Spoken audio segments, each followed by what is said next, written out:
um tema muito importante para a gente trazer com a nossa princesa Júlia, que é a questão da diversidade, que eu acho que linka muito a educação com a diversidade, não é isso, nossa querida princesa, que veio esse ano juntar-se a nós?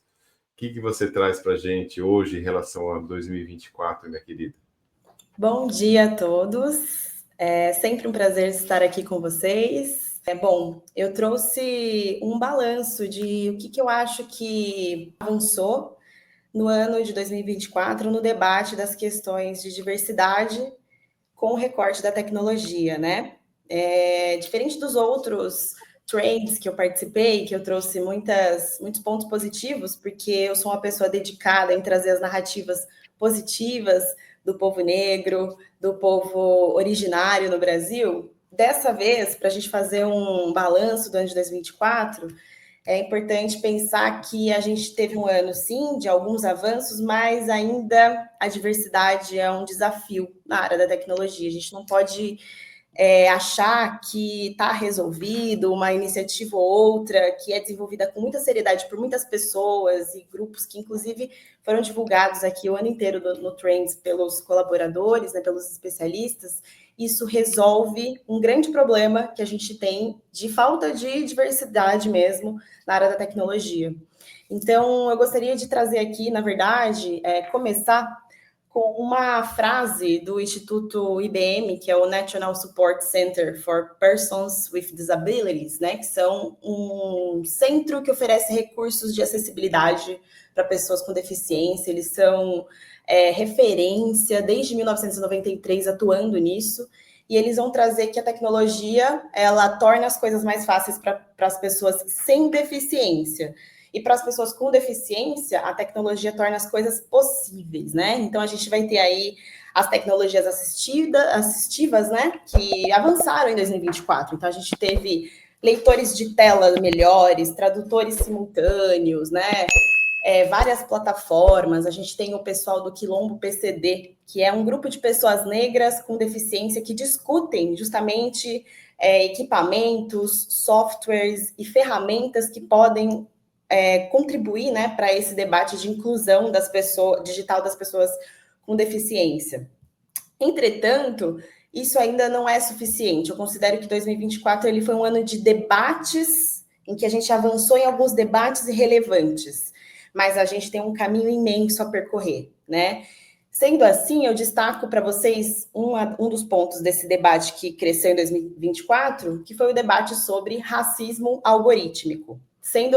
Eu já indico para vocês a leitura, né, do livro Racismo Algoritmo, que faz parte da coleção, que é uma coleção de livros sobre democracia digital, do autor Tarcísio Silva. O Tarcísio, ele é um pesquisador e mestre em comunicação, e ele busca observar como que nós incorporamos as hierarquias raciais nas tecnologias digitais da comunicação e informação.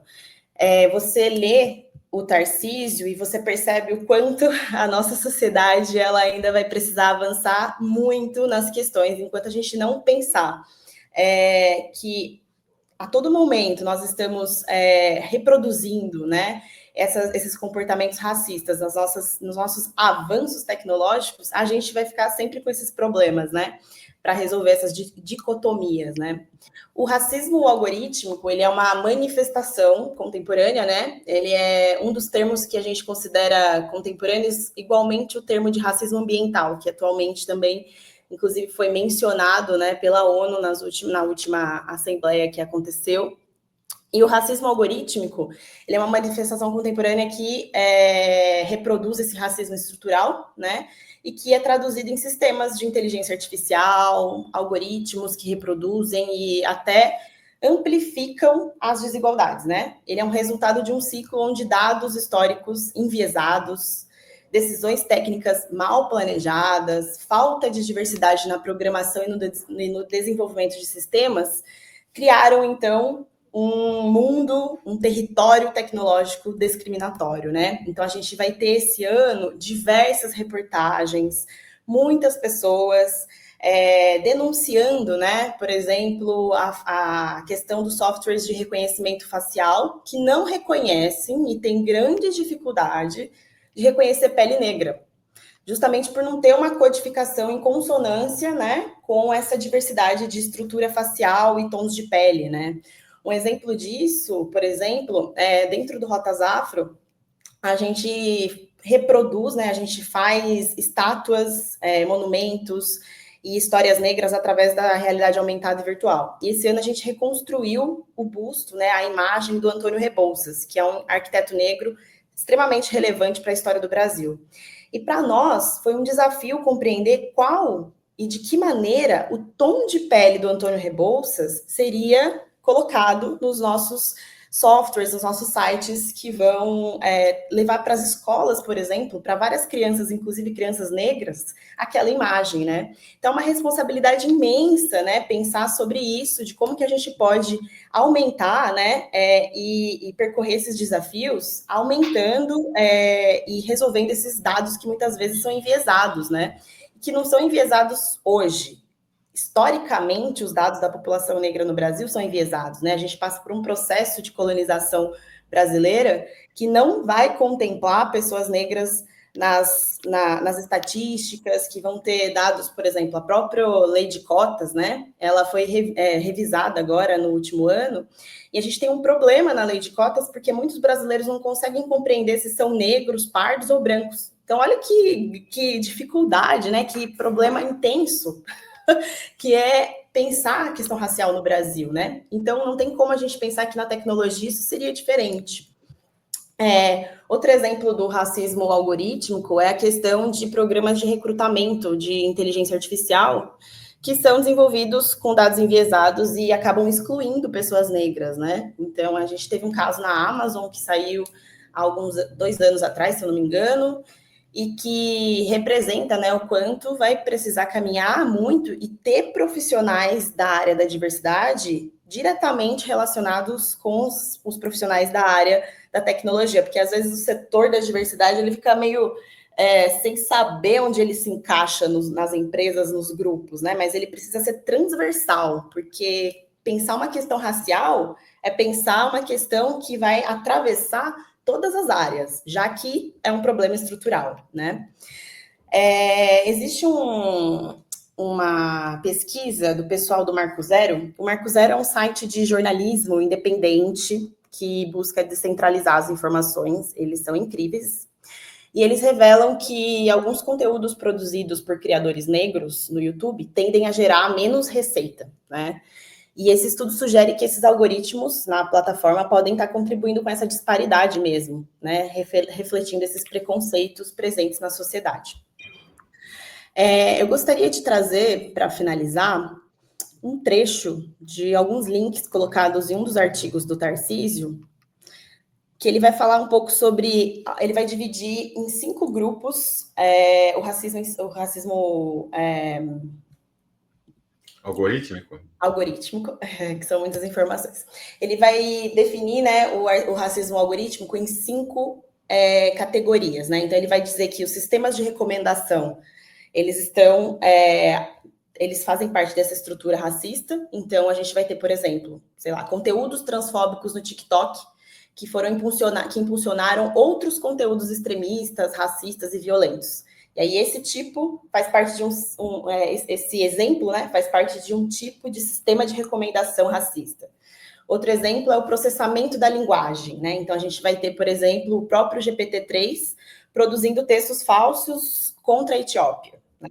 Então chatbots aprendendo a ser racistas durante 24 horas, soltando vários discursos de ódio. Na própria visão computacional, por exemplo, reconhecimento facial, como eu disse, a realidade aumentada, né? Então, filtros de beleza que embranquecem rostos negros, né? A gente vai ver vários afinando o nariz, tirando os traços negroides, né, das pessoas e criando um padrão, né, que vai estar baseado nessa beleza eurocêntrica, né?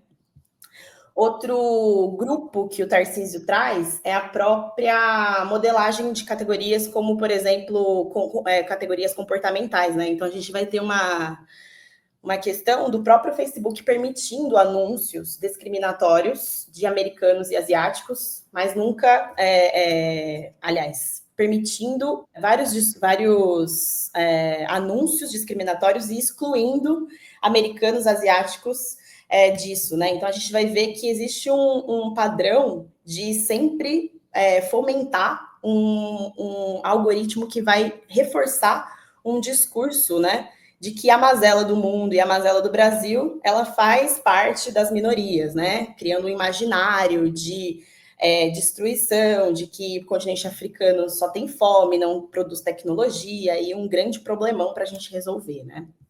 Então, dentro disso, o racismo algorítmico, ele é um tema que eu acho que 2024, sim, representou. Eu vi muitos temas como esse, vários artigos, a própria coleção de democracia digital representa isso. E para finalizar, acho que é importante trazer aqui duas grandes conquistas de 2024, que essa semana a ONU instaurou a segunda década dos afrodescendentes, né? Então, a gente vai ter aí 2025 a 2034, mais uma vez, né, o programa focado, né, cheio de ações, né, para que a gente possa pensar a igualdade racial. O foco dessa nova década é reconhecimento, justiça e desenvolvimento. A gente já teve uma década que se passou e no Fórum Permanente dos Afrodescendentes que aconteceu na ONU esse ano, na Suíça, pediu a renovação e após muita pressão foi renovada a segunda década. E, embora as pautas tecnológicas elas não sejam específicas nos documentos apresentados para a renovação da década, é esperado que temas como inclusão digital e o fomento ao debate do racismo algoritmo, eles sejam centrais às discussões, né? E, além de tudo, o Brasil também adotou voluntariamente a ODS 18, focada na promoção da igualdade étnico-racial, e que a gente espera também que essas ações da ODS 18, elas estejam também alinhadas a essas discussões de inclusão digital da população negra e das minorias, para que a gente possa celebrar as diversidades dentro do território tecnológico. Eu acredito que é isso que eu preparei para vocês. Eu penso que eu sou integrante, né, dos movimentos negros, a minha formação enquanto sujeito político parte do movimento negro, e eu acredito que sim, existiram muitos avanços, mas ainda tem muito a percorrer, né? Eu espero que a gente possa, dentro dos nossos espaços de poder, contribuir para a construção de uma sociedade que celebra a diversidade. Eu queria também agradecer vocês pelo ano de 2024. Eu fiz apenas 3 participações, nas quais eu amei participar. E 2025 eu espero estar com todos vocês trazendo outras possibilidades de se pensar tecnologia e diversidade. Obrigada.